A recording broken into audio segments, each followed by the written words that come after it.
अथ श्री अष्टलक्ष्मी स्तोत्रम्। सुमनसवन्दित सुन्दरि माधवी चन्द्रसहोदरि हेममयी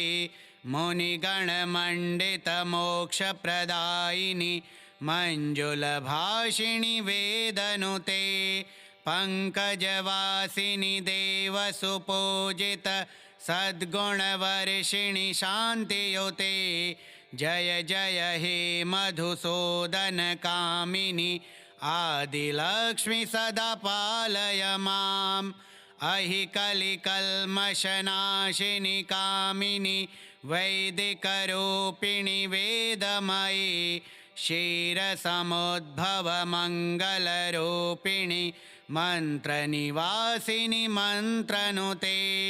मङ्गलदायिनि अम्बुजवासिनि देवगणाश्रितपादयुते जय जय हे मधुसूदन कामिनि धान्यलक्ष्मि सदा पालय माम्। जय वरवर्णिनि वैष्णवि भार्गवि मन्त्रस्वरूपिणि मन्त्रमयि सुरगणपूजित शीघ्रफलप्रद ज्ञानविकासिनि शास्त्रनुते भवभयहारिणि पापविमोचनि साधुजनाश्रितपादयुते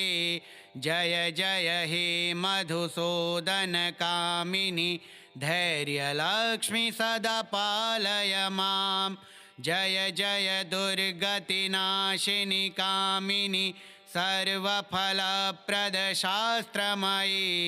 रथगजतुरगपदादिसमावृत परिजनमण्डितलोकनुते हरिहर ब्रह्म सुपूजित सेवित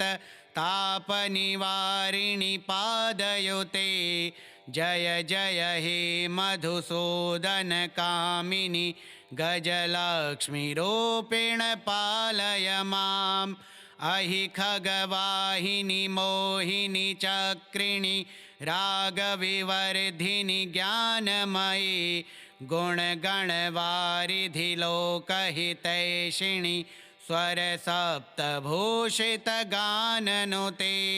सकलसुरासुरदेवमुनीश्वर मानववन्दितपादयुते जय जय हे मधुसूदन कामिनि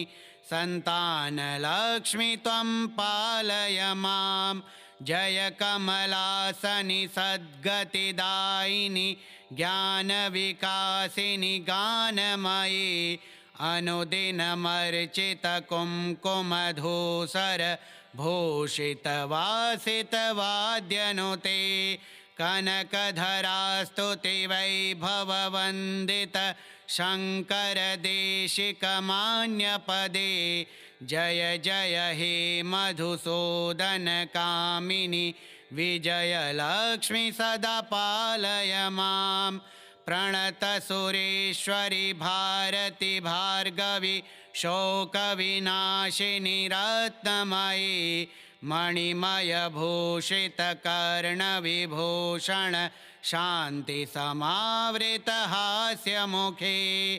नवनिधिदायिनि कलिमलहारिणि कामितफलप्रदहस्तयुते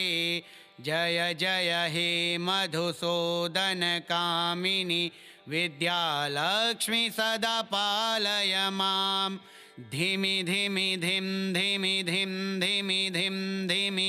दुन्दुभिनाद सुपूर्णमयि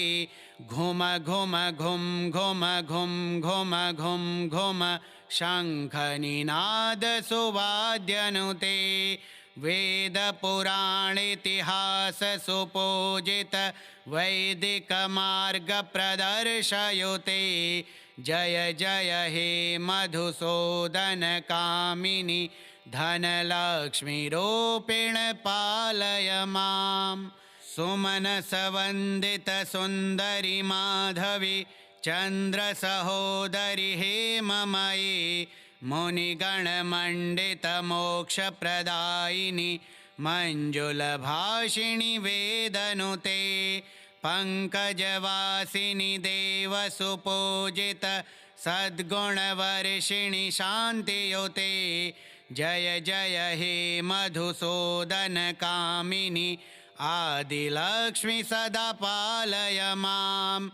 अहि कलिकल्मषनाशिनि कामिनि वैदिकरूपिणि वेदमयि क्षीरसमुद्भवमङ्गलरूपिणि मन्त्रनिवासिनि मन्त्रनुते मङ्गलदायिनि अम्बुजवासिनि देवगणाश्रितपादयुते जय जय हे मधुसूदनकामिनि धान्यलक्ष्मि सदा पालय माम् जय वरवर्णिनि वैष्णवि भार्गवि मन्त्रस्वरूपिणि मन्त्रमयि सुरगणपूजित शीघ्रफलप्रद ज्ञानविकासिनि शास्त्रनुते भवभयहारिणि पापविमोचनि साधुजनाश्रितपादयुते जय जय हे मधुसूदनकामिनि धैर्यलक्ष्मि सदा पालय माम् जय जय दुर्गतिनाशिनि कामिनि सर्वफलप्रदशास्त्रमयि रथगजतुरगपदादिसमावृत परिजनमण्डितलोकनुते हरिहर ब्रह्म सुपूजित सेवित तापनिवारिणि पादयुते जय जय हे मधुसूदनकामिनि गजलक्ष्मीरूपेण पालय माम् अहि खगवाहिनि मोहिनि चक्रिणि रागविवर्धिनि ज्ञानमयि गुणगणवारिधि लोकहितैषिणि स्वरसप्तभूषितगाननुते सकलसुरासुरदेवमुनीश्वर मानववन्दितपादयुते जय जय हे मधुसूदनकामिनि सन्तानलक्ष्मि त्वं पालय माम् जय कमलासनि सद्गतिदायिनि ज्ञानविकासिनि गानमयि अनुदिनमर्चितकुङ्कुमधूसर भूषितवासितवाद्यनुते कनकधरास्तुतिवैभववन्दित शङ्करदेशिकमान्यपदे जय जय हे मधुसूदनकामिनि विजयलक्ष्मि सदा पालय माम् प्रणतसुरेश्वरि भारति भार्गवि शोकविनाशिनि रत्नमयि मणिमयभूषितकर्णविभूषण शान्तिसमावृतहास्यमुखे नवनिधिदायिनि कलिमलहारिणि कामितफलप्रदहस्तयुते जय जय हे मधुसूदनकामिनि विद्यालक्ष्मि सदा पालय माम् धिमि धिमि धिं धिमि धिं धिमि धिं धिमि दुन्दुभिनादसुपूर्णमयि घुम घुम घुं घुम घुं घुम घुं घुम शङ्खनिनादसुवाद्यनुते वेदपुराणेतिहाससुपूजित वैदिकमार्गप्रदर्शयुते जय जय हे मधुसूदनकामिनि धनलक्ष्मीरूपेण पालय माम् सुमनसवन्दितसुन्दरि माधवि चन्द्रसहोदरि हेममयि मुनिगणमण्डितमोक्षप्रदायिनि मञ्जुलभाषिणि वेदनुते पङ्कजवासिनि देवसुपूजित सद्गुणवर्षिणि शान्तियुते जय जय हे मधुसूदनकामिनि आदिलक्ष्मि सदा पालय माम् अहि कलिकल्मषनाशिनि कामिनि वैदिकरूपिणि वेदमयि क्षीरसमुद्भवमङ्गलरूपिणि मन्त्रनिवासिनि मन्त्रनुते मङ्गलदायिनि अम्बुजवासिनि देवगणाश्रितपादयुते जय जय हे मधुसूदनकामिनि धान्यलक्ष्मी सदा पालय मां जय वरवर्णिनि वैष्णवी भार्गवी मन्त्रस्वरूपिणि मन्त्रमयि सुरगणपूजित शीघ्रफलप्रद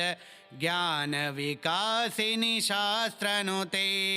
भवभयहारिणि पापविमोचनि साधुजनाश्रितपादयुते जय जय हे मधुसूदनकामिनि धैर्यलक्ष्मी सदा पालय मां जय जय दुर्गतिनाशिनि कामिनि सर्वफलप्रदशास्त्रमयि रथगजतुरगपदादिसमावृत परिजनमण्डितलोकनुते हरिहर ब्रह्म सुपूजित सेवित तापनिवारिणि पादयुते जय जय हे मधुसूदनकामिनि गजलक्ष्मीरूपेण पालय मां अहि खगवाहिनि मोहिनि चक्रिणि रागविवर्धिनि ज्ञानमयि गुणगणवारिधि लोकहितैषिणि स्वरसप्तभूषितगाननुते सकलसुरासुरदेवमुनीश्वर मानववन्दितपादयुते जय जय हे मधुसूदनकामिनि सन्तानलक्ष्मी त्वं पालय मां जय कमलासनि सद्गतिदायिनि ज्ञानविकासिनि गानमयि अनुदिनमर्चितकुङ्कुमधूसर भूषितवासितवाद्यनुते कनकधरास्तुतिवैभववन्दित शङ्करदेशिकमान्यपदे जय जय हे मधुसूदनकामिनि विजयलक्ष्मी सदा पालय मां प्रणतसुरेश्वरि भारति भार्गवि शोकविनाशिनि रत्नमयि मणिमयभूषितकर्णविभूषण शान्तिसमावृतहास्यमुखे नवनिधिदायिनि कलिमलहारिणि कामितफलप्रदहस्तयुते जय जय हे मधुसूदनकामिनि विद्यालक्ष्मी सदा पालय मां धिमि धिमि धिं धिमि धिं धिमि धिं धिमि दुन्दुभिनादसुपूर्णमयि घुम घुम घुं घुम घुं घुम घुं घुम शङ्खनिनादसुवाद्यनुते वेदपुराणेतिहाससुपूजित वैदिकमार्गप्रदर्शयुते जय जय हे मधुसूदनकामिनि धनलक्ष्मीरूपेण पालय मां सुमनसवन्दितसुन्दरि माधवि चन्द्रसहोदरि हेममयि मुनिगणमण्डितमोक्षप्रदायिनि मञ्जुलभाषिणि वेदनुते पङ्कजवासिनि देवसुपूजित सद्गुणवर्षिणि शान्तियुते जय जय हे मधुसूदनकामिनि आदिलक्ष्मी सदा पालय मां अहि कलिकल्मषनाशिनि कामिनि वैदिकरूपिणि वेदमयि क्षीरसमुद्भवमङ्गलरूपिणि मन्त्रनिवासिनि मन्त्रनुते मङ्गलदायिनि अम्बुजवासिनि देवगणाश्रितपादयुते जय जय हे मधुसूदनकामिनि धान्यलक्ष्मी सदा पालय मां जय वरवर्णिनि वैष्णवि भार्गवि मन्त्रस्वरूपिणि मन्त्रमयि सुरगणपूजित शीघ्रफलप्रद ज्ञानविकासिनि शास्त्रनुते भवभयहारिणि पापविमोचनि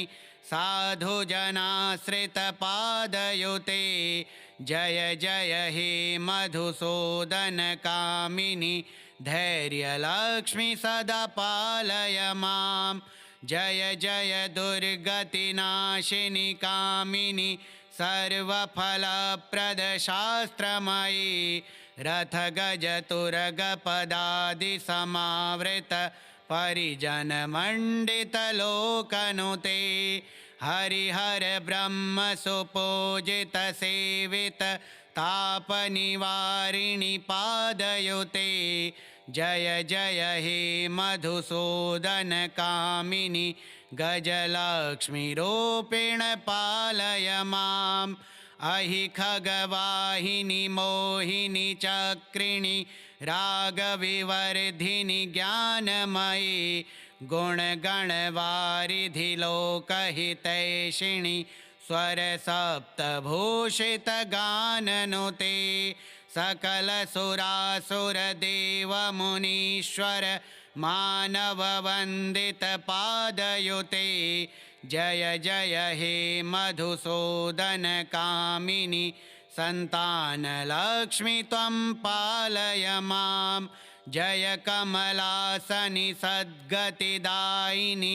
ज्ञानविकासिनि गानमयि अनुदिनमर्चितकुङ्कुमधूसर भूषितवासितवाद्यनुते कनकधरास्तुतिवैभववन्दित शङ्करदेशिकमान्यपदे जय जय हे मधुसूदनकामिनि विजयलक्ष्मी सदा पालय मां प्रणतसुरेश्वरि भारति भार्गवि शोकविनाशिनि रत्नमयि मणिमयभूषितकर्णविभूषण शान्तिसमावृतहास्यमुखे नवनिधिदायिनि कलिमलहारिणि कामितफलप्रदहस्तयुते जय जय हे मधुसूदनकामिनि विद्यालक्ष्मी सदा पालय मां धिमि धिमि धिं धिमि धिं धिमि धिं धिमि दुन्दुभिनादसुपूर्णमयि घुम घुम घुं घुम घुं घुम घुं घुम शङ्खनिनादसुवाद्यनुते वेदपुराणेतिहाससुपूजित वैदिकमार्गप्रदर्शयुते जय जय हे मधुसूदनकामिनि धनलक्ष्मीरूपेण पालय मां सुमनसवन्दितसुन्दरि माधवि चन्द्रसहोदरि हेममयि मुनिगणमण्डितमोक्षप्रदायिनि मञ्जुलभाषिणि वेदनुते पङ्कजवासिनि देवसुपूजित सद्गुणवर्षिणि शान्तियुते जय जय हे मधुसूदनकामिनि आदिलक्ष्मी सदा पालय माम् अहि कलिकल्मषनाशिनि कामिनि वैदिकरूपिणि वेदमयि क्षीरसमुद्भवमङ्गलरूपिणि मन्त्रनिवासिनि मन्त्रनुते मङ्गलदायिनि अम्बुजवासिनि देवगणाश्रितपादयुते जय जय हे मधुसूदनकामिनि धान्यलक्ष्मी सदा पालय माम् जय वरवर्णिनि वैष्णवी भार्गवी मन्त्रस्वरूपिणि मन्त्रमयी सुरगणपूजित शीघ्रफलप्रद ज्ञानविकासिनि शास्त्रनुते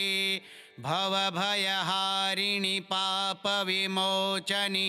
साधुजनाश्रितपादयुते जय जय हे मधुसूदनकामिनि धैर्यलक्ष्मि सदा पालय मां जय जय दुर्गतिनाशिनि कामिनि सर्वफलप्रदशास्त्रमयी रथगजतुरगपदादिसमावृत परिजनमण्डितलोकनुते हरिहर ब्रह्म सुपूजित सेवित तापनिवारिणि पादयुते जय जय हे मधुसूदनकामिनि गजलक्ष्मीरूपेण पालय माम् अहि खगवाहिनि मोहिनि चक्रिणि रागविवर्धिनि ज्ञानमयी गुणगणवारिधि लोकहितैषिणि स्वरसप्तभूषितगाननुते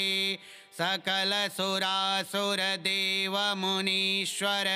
मानववन्दितपादयुते जय जय हे मधुसूदनकामिनि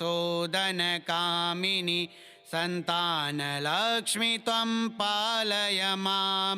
जय कमलासनि सद्गतिदायिनि ज्ञानविकासिनि गानमयी अनुदिनमर्चितकुङ्कुमधूसर भूषितवासितवाद्यनुते कनकधरास्तुतिवैभववन्दित शङ्करदेशिकमान्यपदे जय जय हे मधुसूदनकामिनि विजयलक्ष्मि सदा पालय मां प्रणतसुरेश्वरि भारति भार्गवी शोकविनाशिनि रत्नमयी मणिमयभूषितकर्णविभूषण शान्तिसमावृतहास्यमुखे नवनिधिदायिनि कलिमलहारिणि कामितफलप्रदहस्तयुते जय जय हे मधुसूदनकामिनि विद्यालक्ष्मि सदा पालय मां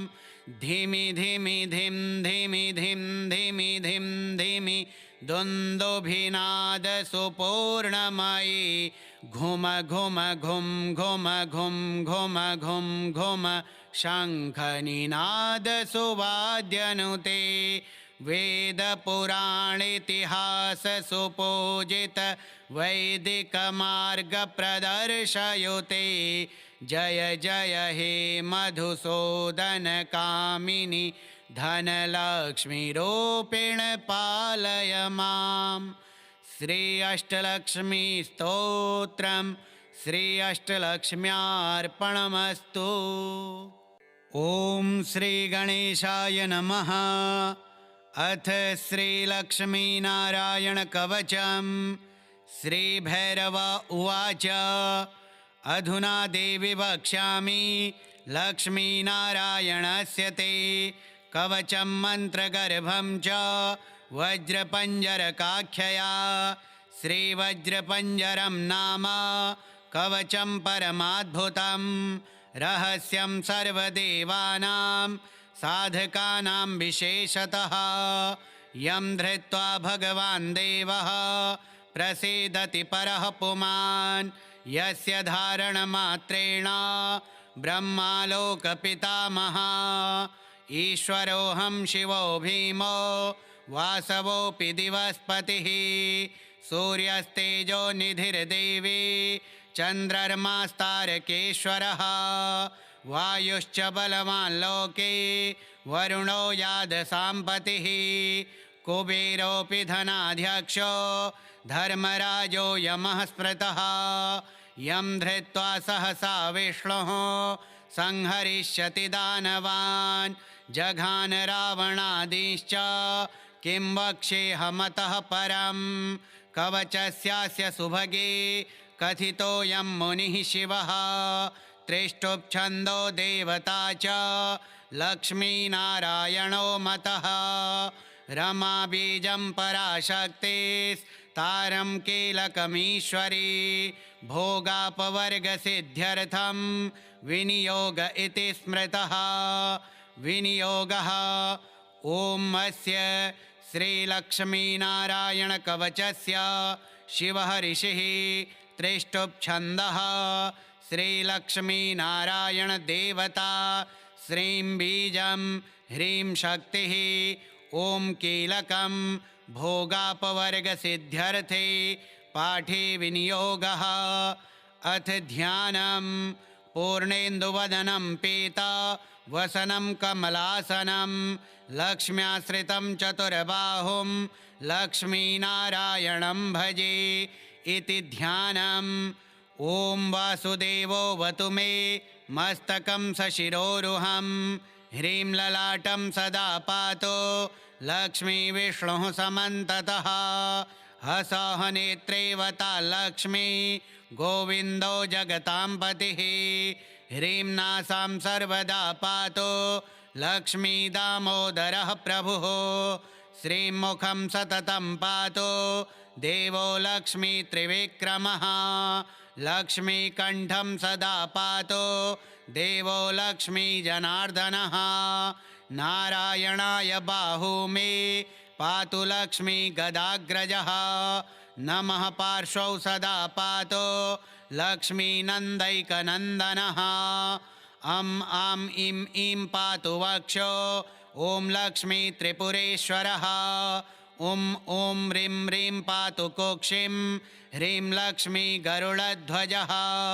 ल्रीं ल्रीं ऐं ऐं पातु पृष्ठं हसः लक्ष्मी नृसिंहकः ॐ औं अं अः पातु नाभिं ह्रीं लक्ष्मी विष्टरस्रवः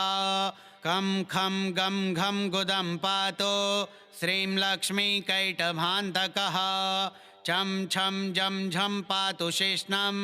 लक्ष्मी लक्ष्मीश्वरः प्रभुः टं ठं डं ढं कटिं पातु नारायणाय नायकः तं थं दं धं पातु चोरो नमो लक्ष्मी जगत्पतिः पं फं बं भं पातु जानो ॐ ह्रीं लक्ष्मी चतुर्भुजः यं रं लं वं पातु जङ्घे हसः लक्ष्मी गदाधरः शं शं सं हं पातु गुल्फौ ह्रीं श्रीं लक्ष्मी रथाङ्गभृत् लं शः पादौ सदा पातु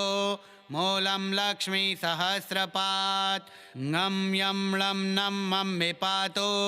लक्ष्मीशः सकलं वपुः इन्द्रो मां पूर्वतः पातु वह्निर्वह्नौ सदावतु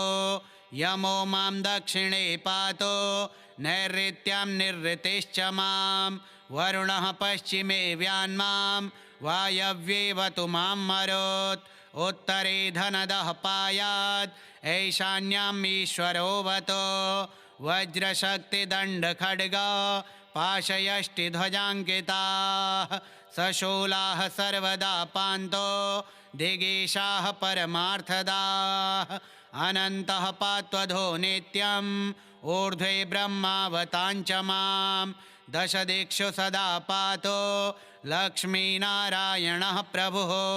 प्रभाते पातु मां विष्णुर्मध्याह्ने वासुदेवकः दामोदरोऽवता सायं निषादौ नरसिंहकः सङ्कर्षणोर्धरात्रे व्यात् प्रभाते व्यात्रिविक्रमः अनिरुद्धः सर्वकालं विश्वक्सेनश्च सर्वतः रणे राजकुले द्योते विवादे शत्रुसङ्कटे ॐ ह्रीं हसः ह्रीं श्रीं मूलं लक्ष्मीनारायणोऽवतु ॐ ॐ ॐ रणराजचौररिपुतः पायाच्च मां केशवः ह्रीं ह्रीं ह्रीं हः हसः हस हसः वह्निर्वतानमाधवः ह्रीं ह्रीं ह्रीं जलपर्वताग्निभयतः पायादनन्तो विभुः श्रीं श्रीं श्रीं शशशाललं प्रतिदिनं लक्ष्मीधवः पातु माम् इतीदं कवचं दिव्यं वज्रपञ्जरकाभिधं लक्ष्मीनारायणस्येष्टं चतुर्वर्गफलप्रदं सर्वसौभाग्यनिलयं सर्वसारस्वतप्रदं लक्ष्मीसंवननं तत्त्वं परमार्थरसायनं मन्त्रगर्भं जगत्सारं रहस्यं त्रिदिवौकसां दशवारं पठेद्रात्रौ रतान्ते वैष्णवोत्तमः स्वप्ने वरप्रदं पश्येत् लक्ष्मीनारायणं सुधीः त्रिसन्ध्यं यः पठेन्नित्यं कवचं मन्मुखोदितं स याति परमं धाम वैष्णवं वैष्णवेश्वरः महाचीनपदस्थोऽपि यः पठेदात्मचिन्तकः आनन्दपूरितस्तोणं लभेद्मोक्षं ससाधकः गन्धाष्टकेन विलिखेत् रवौ भूर्जे जपन्मनं पीतसूत्रेण संवेष्ट्य सौवर्णेनाथ वेष्टयेत् धारयेद्गुटिकां मूर्ध्नि लक्ष्मीनारायणं स्मरन् रणे रिपुन्विजित्याशो कल्याणी गृहमाविशेत् वन्ध्या वा काकवन्ध्या वा मृतवसा च याङ्गना सा बध्नीयान् कण्ठदेशे लभेत् पुत्राश्चिरायुषः गुरुपदेशतो धृत्वा गुरुं ध्यात्वा मनुं जपन् वर्णलक्षपुरश्चर्या फलमाप्नोति साधकः बहुनोक्तेन किं देवी कवचस्यास्य पार्वती विनानेन न सिद्धिः स्यान् मन्त्रस्यास्य महेश्वरी सर्वागमरहस्याढ्यं तत्त्वात्तत्त्वं परात्परम् अभक्ताय न दातव्यं कुचैलाय दुरात्मने दीक्षिताय कुलीनाय स्वशिष्याय महात्मने महाचीनपदस्थाय दातव्यं कवचोत्तमं गुह्यं गोप्यं महादेवी लक्ष्मीनारायणप्रियं वज्रपञ्जरकं वर्मा गोपनीयं स्वयोनिवत् ॐ वासुदेवो वतु मे मस्तकं सशिरोरुहं ह्रीं ललाटं सदा पातु लक्ष्मीविष्णुः समन्ततः हसः नेत्रे वता लक्ष्मी गोविन्दो जगतां पतिः ह्रीं नासां सर्वदा पातु लक्ष्मी दामोदरः प्रभुः श्रीं मुखं सततं पातु देवो लक्ष्मी त्रिविक्रमः लक्ष्मीकण्ठं सदा पातु देवो लक्ष्मी जनार्दनः नारायणाय बाहू मे पातु लक्ष्मी गदाग्रजः नमः पार्श्वौ सदा पातु लक्ष्मी नन्दैकनन्दनः अं आं इं ईं पातु वक्षो ॐ लक्ष्मी त्रिपुरेश्वरः ॐ ॐ ह्रीं ह्रीं पातु कुक्षिं ह्रीं लक्ष्मी गरुडध्वजः ल्रीं ल्रीं ऐं ऐं पातु पृष्ठं हसः लक्ष्मी नृसिंहकः ॐ ॐ अं अः पातु नाभिं ह्रीं लक्ष्मी विष्टरस्रवः कं खं गं घं गुदं पातु श्रीं लक्ष्मी कैटभान्तकः चं छं जं झं पातु शिष्णं लक्ष्मी लक्ष्मीश्वरः प्रभुः टं ठं डं ढं कटिं पातु नारायणाय नायकः तं थं दं धं पातु चोरो नमो लक्ष्मी जगत्पतिः पं फं बं भं पातु जानो ॐ ह्रीं लक्ष्मी चतुर्भुजः यं रं लं वं पातु जङ्घे हसः लक्ष्मी गदाधरः शं शं सं हं पातु गुल्फौ ह्रीं श्रीं लक्ष्मी रथाङ्गभृत् लं शः पादौ सदा पातु मूलं लक्ष्मी सहस्रपात् ङं यं लं नं मं विपातु लक्ष्मीशः सकलं वपुः इन्द्रो मां पूर्वतः पातु वह्निर्वह्नौ सदावतु यमो मां दक्षिणे पातो नैऋत्यां निरृतिश्च मां वरुणः पश्चिमे व्यान्मां वायव्येवतु मां मरोत् उत्तरे धनदः पायात् ऐशान्याम् ईश्वरोऽवतो वज्रशक्तिदण्डखड्ग पाशयष्टिध्वजाङ्किताः सशूलाः सर्वदा पान्तो दिगीशाः परमार्थदाः अनन्तः पात्वधो नित्यम् ऊर्ध्वे ब्रह्मावताञ्च मां दशदिक्षु सदा पातो लक्ष्मीनारायणः प्रभुः प्रभाते पातु मां विष्णुर्मध्याह्ने वासुदेवकः दामोदरोऽवता सायं निषादौ नरसिंहकः सङ्कर्षणोर्धरात्रे व्यात् प्रभाते व्यात्रिविक्रमः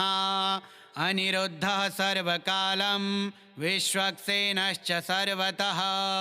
रणे राजकुले द्यूते विवादे शत्रुसङ्कटे ॐ ह्रीं ह्सः ह्रीं श्रीं मूलं लक्ष्मीनारायणोऽवतो ॐ ॐ ॐ रणराजचौररिपुतः पायाच्च मां केशवः ह्रीं ह्रीं ह्रीं हः हसः हस हसः वह्निर्वतानमाधवः ह्रीं ह्रीं ह्रीं जलपर्वताग्निभयतः पायादनन्तो विभुः श्रीं श्रीं श्रीं शशशाललं प्रतिदिनं लक्ष्मीधवः पातु माम् इतीदं कवचं दिव्यं वज्रपञ्जरकाभिधं लक्ष्मीनारायणस्येष्टं चतुर्वर्गफलप्रदं सर्वसौभाग्यनिलयं सर्वसारस्वतप्रदं लक्ष्मीसंवननं तत्त्वं परमार्थरसायनं मन्त्रगर्भं जगत्सारं रहस्यं त्रिदिवौकसां दशवारं पठेद्रात्रौ रतान्ते वैष्णवोत्तमः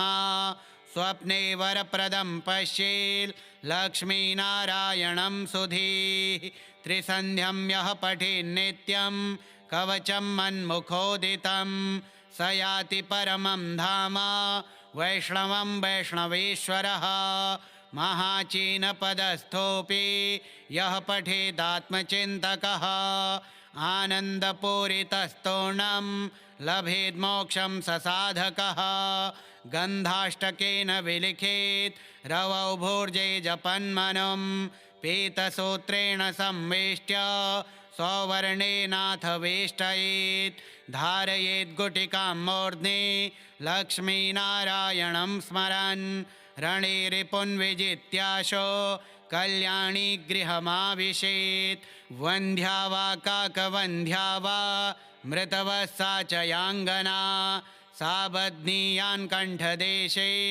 लभेत् पुत्राश्चिरायुषः गुरुपदेशतो धृत्वा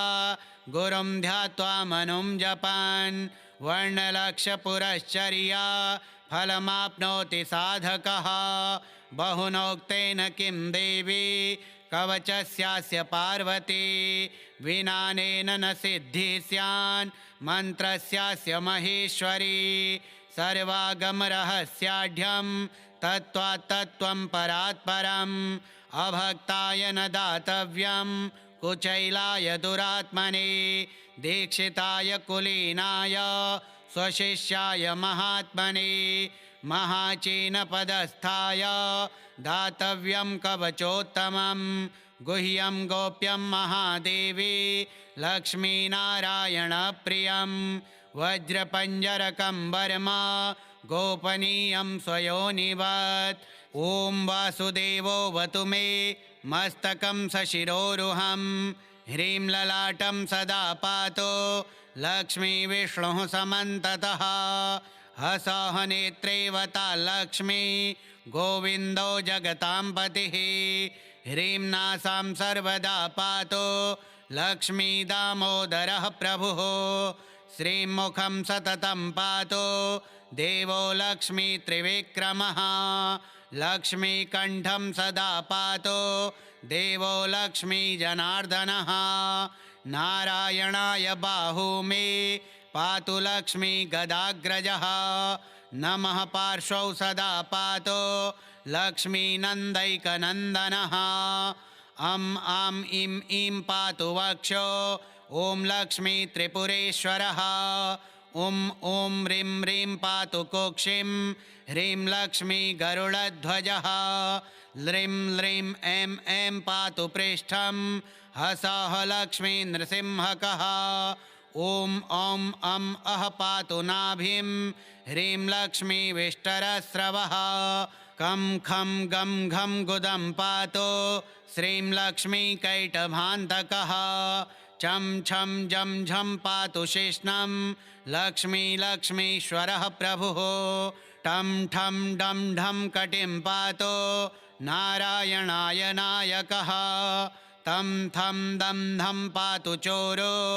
नमो लक्ष्मी जगत्पतिः पं फं बं भं पातु जानो ॐ ह्रीं लक्ष्मी चतुर्भुजः यं रं लं वं पातु जङ्घे हसः लक्ष्मी गदाधरः शं शं सं हं पातु गुल्फौ ह्रीं श्रीं लक्ष्मी रथाङ्गभृत् लं शः पादौ सदा पातु मूलं लक्ष्मी सहस्रपात् ngं यं लं नं मं विपातु लक्ष्मीशः सकलं वपुः इन्द्रो मां पूर्वतः पातु वह्निर्वह्नौ सदावतु यमो मां दक्षिणे पातु नैऋत्यां निरृतिश्च मां वरुणः पश्चिमे व्यान्मां वायव्येवतु मां मरुत् उत्तरे धनदः पायात् ऐशान्याम् ईश्वरोऽवतु वज्रशक्तिदण्डखड्ग पाशयष्टिध्वजाङ्किताः सशूलाः सर्वदा पान्तो दिगीशाः परमार्थदाः अनन्तः पात्वधो नित्यम् ऊर्ध्वे ब्रह्मावताञ्च मां दशदिक्षु सदा पातो लक्ष्मीनारायणः प्रभुः प्रभाते पातु मां विष्णुर्मध्याह्ने वासुदेवकः दामोदरोऽवता सायं निषादौ नरसिंहकः सङ्कर्षणोर्धरात्रे व्यात् प्रभाते व्यात्रिविक्रमः अनिरुद्धः सर्वकालं विश्वक्सेनश्च सर्वतः रणे राजकुले द्योते विवादे शत्रुसङ्कटे ॐ ह्रीं हसः ह्रीं श्रीं मूलं लक्ष्मीनारायणोऽवतु ॐ ॐ ॐ रणराजचौररिपुतः पायाच्च मां केशवः ह्रीं ह्रीं ह्रीं हः हसः हस हसः वह्निर्वतान् माधवः ह्रीं ह्रीं ह्रीं जलपर्वताग्निभयतः पायादनन्तो विभुः श्रीं श्रीं श्रीं शशशाललं प्रतिदिनं लक्ष्मीधवः पातु माम् इतीदं कवचं दिव्यं वज्रपञ्जरकाभिधं लक्ष्मीनारायणस्येष्टं चतुर्वर्गफलप्रदं सर्वसौभाग्यनिलयं सर्वसारस्वतप्रदं लक्ष्मीसंवननं तत्त्वं परमार्थरसायनं मन्त्रगर्भं जगत्सारं रहस्यं त्रिदिवौकसां दशवारं पठेद्रात्रौ रतान्ते वैष्णवोत्तमः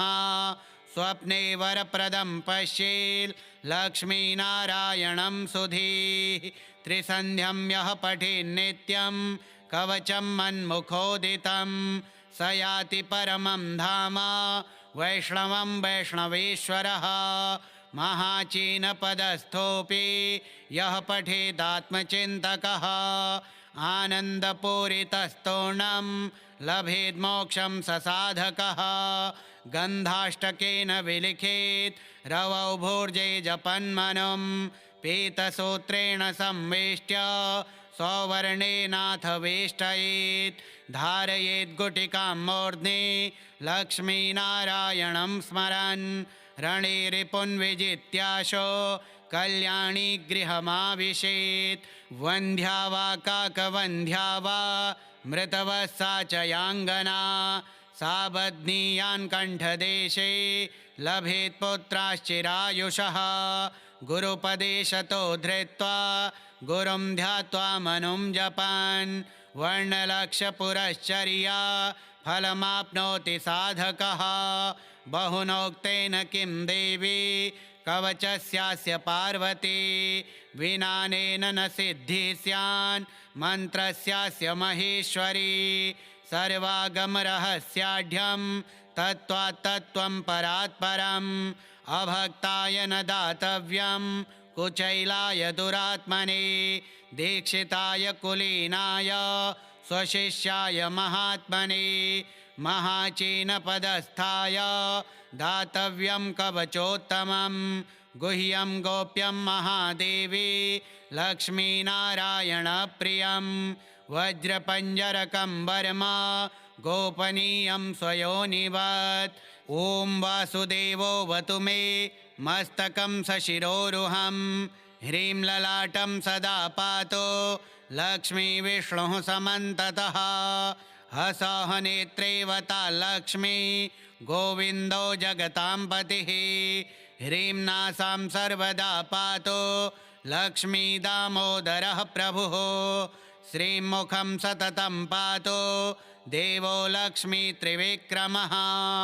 लक्ष्मीकण्ठं सदा पातु देवो लक्ष्मी जनार्दनः नारायणाय बाहू मे पातु लक्ष्मी गदाग्रजः नमः पार्श्वौ सदा पातु लक्ष्मीनन्दैकनन्दनः अं आं इं ईं पातु वक्षो ॐ लक्ष्मी त्रिपुरेश्वरः ॐ ॐ ह्रीं ह्रीं पातु कुक्षिं ह्रीं लक्ष्मी गरुडध्वजः ह्रीं ह्रीं ऐं ऐं पातु पृष्ठं हसः लक्ष्मी नृसिंहकः ॐ ॐ अं अः पातु नाभिं ह्रीं लक्ष्मी विष्टरस्रवः कं खं गं घं गुदं पातु श्रीं लक्ष्मी कैटभान्तकः चं छं जं झं पातु शिष्णं लक्ष्मी लक्ष्मीश्वरः प्रभुः टं ठं डं ढं कटिं पातु नारायणाय नायकः तं थं दं धं पातु चोरो नमो लक्ष्मी जगत्पतिः पं फं बं भं पातु जानो ॐ ह्रीं लक्ष्मी चतुर्भुजः यं रं लं वं पातु जङ्घे हसः लक्ष्मी गदाधरः शं शं सं हं पातु गुल्फौ ह्रीं श्रीं लक्ष्मी रथाङ्गभृत् लं शः पादौ सदा पातु मूलं लक्ष्मी सहस्रपात् ङं यं लं नं मं विपातु लक्ष्मीशः सकलं वपुः इन्द्रो मां पूर्वतः पातु वह्निर्वह्नौ सदावतु यमो मां दक्षिणे पातु नैऋत्यां निरृतिश्च मां वरुणः पश्चिमे व्यान्मां वायव्येवतु मां मरुत् उत्तरे धनदः पायात् ऐशान्याम् ईश्वरोऽवतु वज्रशक्तिदण्डखड्ग पाशयष्टिध्वजाङ्किताः सशूलाः सर्वदा पान्तो दिगीशाः परमार्थदाः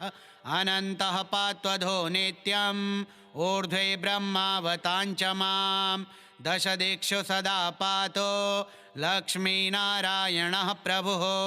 प्रभाते पातु मां विष्णुर्मध्याह्ने वासुदेवकः दामोदरोऽवता सायं निषादौ नरसिंहकः सङ्कर्षणोर्धरात्रे व्यात् प्रभाते व्यात्रिविक्रमः अनिरुद्धः सर्वकालं विश्वक्सेनश्च सर्वतः रणे राजकुले द्योते विवादे शत्रुसङ्कटे ॐ ह्रीं हसः ह्रीं श्रीं मूलं लक्ष्मीनारायणोऽवतु ॐ ॐ ॐ रणराजचौररिपुतः पायाच्च मां केशवः ह्रीं ह्रीं ह्रीं हः हसः हस हसः वह्निर्वतान माधवः ह्रीं ह्रीं ह्रीं जलपर्वताग्निभयतः पायादनन्तो विभुः श्रीं श्रीं श्रीं शशशाललं प्रतिदिनं लक्ष्मीधवः पातु माम् इतीदं कवचं दिव्यं वज्रपञ्जरकाभिधं लक्ष्मीनारायणस्येष्टं चतुर्वर्गफलप्रदं सर्वसौभाग्यनिलयं सर्वसारस्वतप्रदं लक्ष्मीसंवननं तत्त्वं परमार्थरसायनं मन्त्रगर्भं जगत्सारं रहस्यं त्रिदिवौकसां दशवारं पठेद्रात्रौ रतान्ते वैष्णवोत्तमः स्वप्ने वरप्रदं पश्येत् लक्ष्मीनारायणं सुधीः त्रिसन्ध्यं यः पठेन्नित्यं कवचं मन्मुखोदितं स याति परमं धाम वैष्णवं वैष्णवेश्वरः महाचीनपदस्थोऽपि यः पठेदात्मचिन्तकः आनन्दपूरितस्तोणं लभेद्मोक्षं ससाधकः गन्धाष्टकेन विलिखेत् रवौ भूर्जे जपन्मनं पीतसूत्रेण संवेष्ट्य सौवर्णेनाथ वेष्टयेत् धारयेत् गुटिकां मूर्ध्नि लक्ष्मीनारायणं स्मरन् रणे रिपुन् विजित्याशो कल्याणी गृहमाविशेत् वन्ध्या वा काकवन्ध्या वा मृतवः सा च याङ्गना सा बध्नीयान् कण्ठदेशे लभेत् पुत्राश्चिरायुषः गुरुपदेशतो धृत्वा गुरुं ध्यात्वा मनुं जपन् वर्णलक्षपुरश्चर्या फलमाप्नोति साधकः बहुनोक्तेन किं देवी कवचस्यास्य पार्वती विनानेन न सिद्धिः स्यान् मन्त्रस्यास्य महेश्वरी सर्वागमरहस्याढ्यं तत्त्वात्तत्त्वं परात्परम् अभक्ताय न दातव्यं कुचैलाय दुरात्मने दीक्षिताय कुलीनाय स्वशिष्याय महात्मने महाचीनपदस्थाय दातव्यं कवचोत्तमं गुह्यं गोप्यं महादेवी लक्ष्मीनारायणप्रियं वज्रपञ्जरकं वर्मा गोपनीयं स्वयोनिवत् ॐ वासुदेवो वतु मे मस्तकं सशिरोरुहं ह्रीं ललाटं सदा पातो लक्ष्मीविष्णुः समन्ततः हसः नेत्रेवता लक्ष्मी गोविन्दो जगतां पतिः ह्रीं नासां सर्वदा पातो लक्ष्मी दामोदरः प्रभुः श्रीं मुखं सततं पातो देवो लक्ष्मी त्रिविक्रमः लक्ष्मीकण्ठं सदा पातो देवो लक्ष्मी जनार्दनः नारायणाय बाहू मे पातु लक्ष्मी गदाग्रजः नमः पार्श्वौ सदा पातो लक्ष्मीनन्दैकनन्दनः आं इं ईं पातु वक्षो ॐ लक्ष्मी त्रिपुरेश्वरः ॐ ह्रीं ह्रीं पातु कुक्षिं ह्रीं लक्ष्मी गरुडध्वजः ल्रीं ल्रीं ऐं पातु पृष्ठं हसः लक्ष्मी नृसिंहकः ॐ अः पातु नाभिं ह्रीं लक्ष्मी विष्टरस्रवः कं खं गं घं गुदं पातो श्रीं लक्ष्मी कैटभान्तकः चं छं जं झं पातु शिष्णं लक्ष्मी लक्ष्मीश्वरः प्रभुः टं ठं डं ढं कटिं पातो नारायणाय नायकः तं थं दं धं पातु चोरो नमो लक्ष्मी जगत्पतिः पं फं बं भं पातु जानो ॐ ह्रीं लक्ष्मी चतुर्भुजः यं रं लं वं पातु जङ्घे हसः लक्ष्मी गदाधरः शं शं सं हं पातु गुल्फौ ह्रीं श्रीं लक्ष्मी रथाङ्गभृत् लं शः पादौ सदा पातो मूलं लक्ष्मी सहस्रपात् ङं यं लं नं मं विपातो लक्ष्मीशः सकलं वपुः इन्द्रो मां पूर्वतः पातो वह निर्वहनौ सदावतो यमो मां दक्षिणे पातो नैऋत्यां निर्ऋतिश्च मां वरुणः पश्चिमे व्यान्मां वायव्ये वतु मां मरोत् उत्तरे धनदः पायात् ऐशान्याम् ईश्वरोऽवतो वज्रशक्तिदण्डखड्गा पाशयष्टिध्वजाङ्किताः सशूलाः सर्वदा पान्तो दिगीशाः परमार्थदाः अनन्तः पात्वधो नित्यम् ऊर्ध्वे ब्रह्मावताञ्च मां दश दिक्षु सदा पातो लक्ष्मीनारायणः प्रभुः प्रभाते पातु मां विष्णुर्मध्याह्ने वासुदेवकः दामोदरोऽवता सायं निषादौ नरसिंहकः सङ्कर्षणोर्धरात्रे व्यात् प्रभाते व्यात्रिविक्रमः अनिरुद्धः सर्वकालं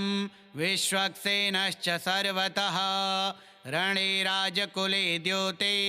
विवादे शत्रुसङ्कटे ॐ ह्रीं ह्सः ह्रीं श्रीं मूलं लक्ष्मीनारायणोऽवतो ॐ ॐ ॐ रणराजचौररिपुतः पायाच्च मां केशवः ह्रीं ह्रीं ह्रीं हः हसः हसः हसः वह्निर्वतान् माधवः ह्रीं ह्रीं ह्रीं जलपर्वताग्निभयतः पायादनन्तो विभुः श्रीं श्रीं श्रीं शशशाललं प्रतिदिनं लक्ष्मीधवः पातु माम् इतीदं कवचं दिव्यं वज्रपञ्जरकाभिधं लक्ष्मीनारायणस्येष्टं चतुर्वर्गफलप्रदं सर्वसौभाग्यनिलयं सर्वसारस्वतप्रदं लक्ष्मीसंवननं तत्त्वं परमार्थरसायनं मन्त्रगर्भं जगत्सारं रहस्यं त्रिदिवौकसां दशवारं पठेद्रात्रौ रतान्ते वैष्णवोत्तमः स्वप्ने वरप्रदं पश्येत् लक्ष्मीनारायणं सुधीः त्रिसन्ध्यं यः पठेन्नित्यं कवचं मन्मुखोदितं स याति परमं धाम वैष्णवं वैष्णवेश्वरः महाचीनपदस्थोऽपि यः पठेदात्मचिन्तकः आनन्दपूरितस्तोणं लभेद्मोक्षं स साधकः गन्धाष्टकेन विलिखेत् रवौ भूर्जे जपन्मनुं पीतसूत्रेण संवेष्ट्य सौवर्णेनाथ वेष्टयेत् धारयेत् गुटिकां मूर्ध्नि लक्ष्मीनारायणं स्मरन् रणे रिपुन् विजित्याशो कल्याणी गृहमाविशेत् वन्ध्या वा काकवन्ध्या वा मृतवः च याङ्गना सा बध्नीयान् कण्ठदेशे लभेत् पुत्राश्चिरायुषः गुरुपदेशतो धृत्वा गुरुं ध्यात्वा मनुं जपन् वर्णलक्षपुरश्चर्या फलमाप्नोति साधकः बहुनोक्तेन किं देवी कवचस्यास्य पार्वती विनानेन न सिद्धिः स्यान् मन्त्रस्यास्य महेश्वरी सर्वागमरहस्याढ्यं तत्त्वात् तत्त्वं परात् परम् अभक्ताय न दातव्यं कुचैलाय दुरात्मने दीक्षिताय कुलीनाय स्वशिष्याय महात्मने महाचीनपदस्थाय दातव्यं कवचोत्तमं गुह्यं गोप्यं महादेवी लक्ष्मीनारायणप्रियं वज्रपञ्जरकं वर्मा गोपनीयं स्वयोनिवत् श्रीरुद्रयामले तन्त्रे श्रीदेवी रहस्ये लक्ष्मीनारायणकवचं लक्ष्मीनारायणार्पणमस्तु।